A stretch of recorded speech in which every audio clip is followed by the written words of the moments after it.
परमात्मा कौन है, क्या है, उनका क्या कार्य है, वो हमें पृथ्वी पर क्यों भेजते हैं, किस लिए भेजते हैं, इसके पीछे वजह क्या है, आज हम यही जानना चाहेंगे। दोस्तों, परमात्मा जब हमें पृथ्वी पर भेजता है तो दो लक्ष्य उसका अवश्य होता है। या तो इस पृथ्वी के लिए कुछ कार्य करने आता है जिसमें लोगों का भला कर सके, अपने कर्तव्य का पालन कर सके, अपना प्रारब्ध का किया हुआ कार्य भी इस जन्म में जाकर वो भरपाई करे, लोगों का भला करे।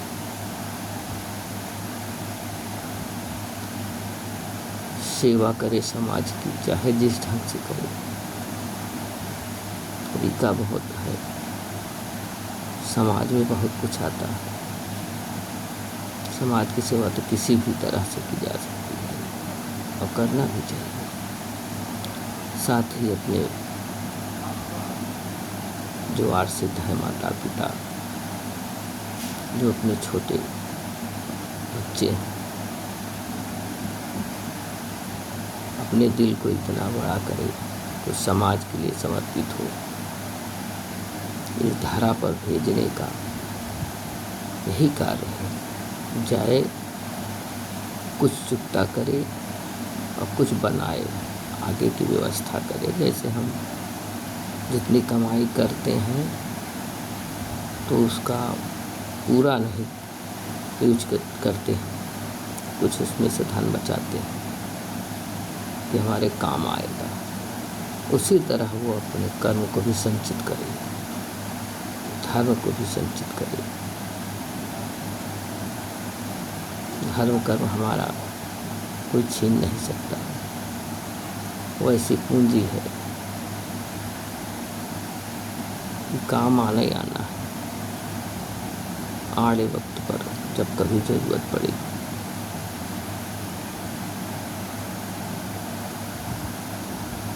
ऐसा करके भगवान को भजते हुए, परमात्मा को समझते हुए, उनको अपने हृदय में रखते हुए वो सत्कर्म करे। पहला कर्तव्य यह हुआ जो परमात्मा हमें भेजते हैं धरा पर। दूसरा नहीं भेजते हैं जिन्होंने सिर्फ अपने जीवन में गलत ही गलत किया है। वो अच्छे हैं, सामर्थ्य है, ज्ञानी है, पढ़े लिखे हैं, सम्मानित है, उनके अंदर ईश्वर ने सब कुछ दिया,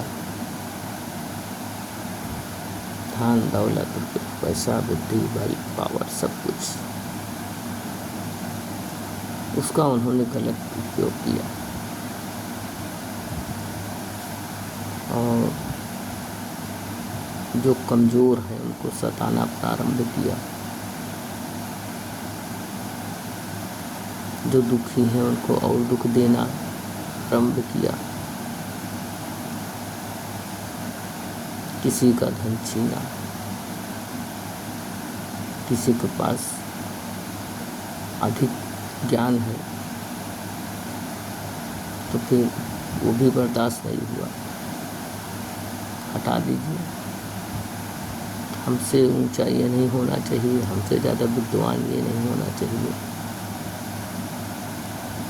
मतलब किसी भी प्रकार से किसी को उठने नहीं देना कि अगला इस काबिल न हो कि हमारे सामने खड़ा हो सके। ईर्ष्या, देह, दुश्मनी, चिढ़, या ये हम कह लें कि उनके प्रारब्ध ही खराब थे लगता है, तो बुरे ही कर्म करना शुरू कर दे। वहाँ कोई गुंजाइश नहीं थी।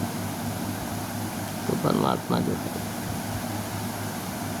देखे ये अगला ऐश करके तो चला आया, भरपाई तो किया नहीं, तो उसको भेजते हैं जाओ भरपाई करो।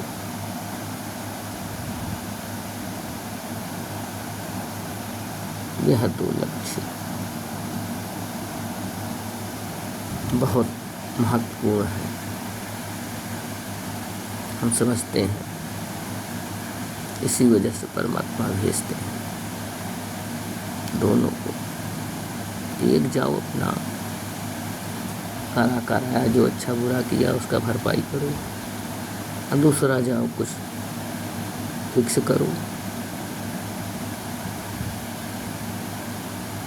एकत्र करो अपने धन को। पर एक और होता है, वो तीसरा है।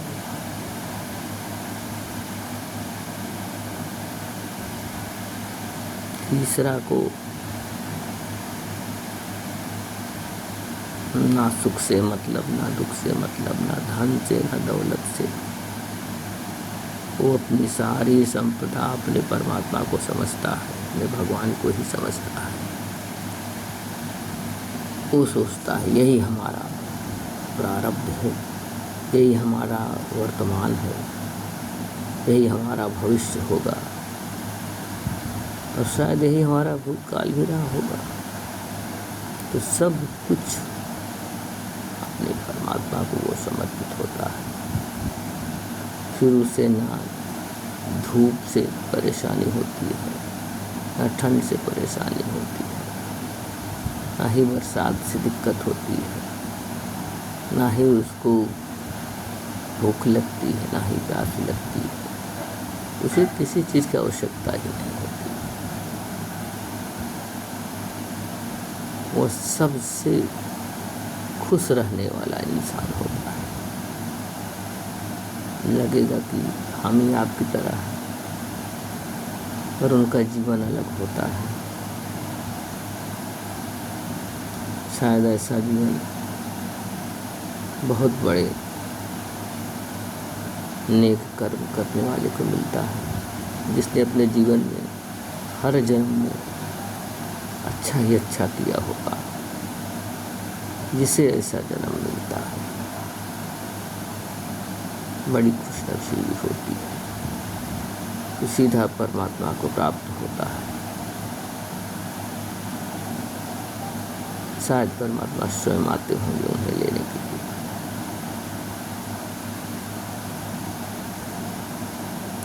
परमात्मा बिना किसी कारण किसी को दुख नहीं देता। परमात्मा हमारा पिता है, हमारा मालिक है। वो अपने बच्चों को कष्ट नहीं दे सकता, ना ही कष्ट में देख सकता है। इसलिए परमात्मा के बच्चों से कभी भी जो उनके सच्चे भक्त हैं, जो उनके बच्चे हैं, वो भूल कर भी कष्ट न दिया जाए। कभी न देना कष्ट उनको, वरना पछताने के लिए भी ऊपर वाला भी मौका नहीं देता। जय माता, जय माता।